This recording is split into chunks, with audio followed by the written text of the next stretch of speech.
Yo, what's up mga kaibigan? Nali na tayo magkwentuhan. So last playoffs nga marami ang nagulat ng Dallas Mavericks na nakapasok sa NBA Finals mula sa Western Conference. Lalo na the season before ay bigo nga silang makapasok sa NBA Playoffs. Ganun pa man ay tinalo nga nila ang Clippers, OKC at ang Minnesota Timberwolves at lahat nga yan malalakas sa team mga kaibigan. Subalit ang Boston Celtics sa isang team na bigo silang mapabagsak. Hindi nga nila ito kinaya.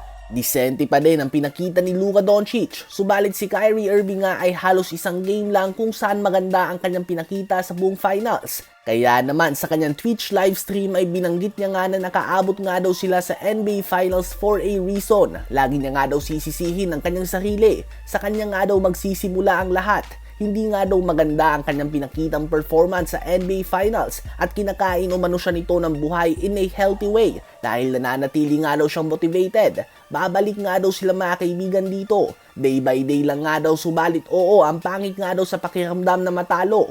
Yan nga po mga kaibigan ang pahayag ni Kyrie Irving tungkol sa pagkakatalo nila sa NBA Finals. Well, may chance nga talaga sila na bumalik sa NBA Finals lalo na kung maganda ang pagkaka-integrate nila kay Klay Thompson sa kanilang lineup. Ang 4-time NBA champion ay isa sa mga best shooters of all time at literal na ito nga ang trabaho niya dito. Maghihintay lamang siya ng mga double team na dumating kay Luka Doncic at Kyrie Irving. Unlike sa Warriors na kailangan niyang umikot-ikot dahil sa motion offense ito, sa Mavs nga ay literal na tatayo lamang si Klay mga kaibigan sa corner at dadating na sa kanya ang pasa nila Luka. Kung may gravity nga na tinatawag si Steph sa Warriors, meron din si Luka at Kyrie Irving sa Mavs, subalit hindi ito nanggagaling sa kanilang off-ball movement bagkus sa kanilang mga isolation plays. Sa palagay nyo ba ay makakabalik ang Mavs sa NBA Finals ngayong season? Ngayon ay tumungo naman tayo kay Victor Wembanyama na nag-uwi ng Unanimous Rookie of the Year Award last season at nagtapos din siya bilang ang first runner-up sa Defensive Player of the Year Award, kung saan sa palagay nga ng madami ay siya dapat ang nanalo ng award na ito at hindi si Rudy Gobert. At dahil din napakalaki ng in-improve niya mga kaibigan sa loob ng isang season, siya ang paborito na manalo ng Most Improved at Defensive Player of the Year Award next season. Ganun pa man, ang tanong nga dito ay ito na nga ba ang season kung saan papasok na siya sa MVP conversation?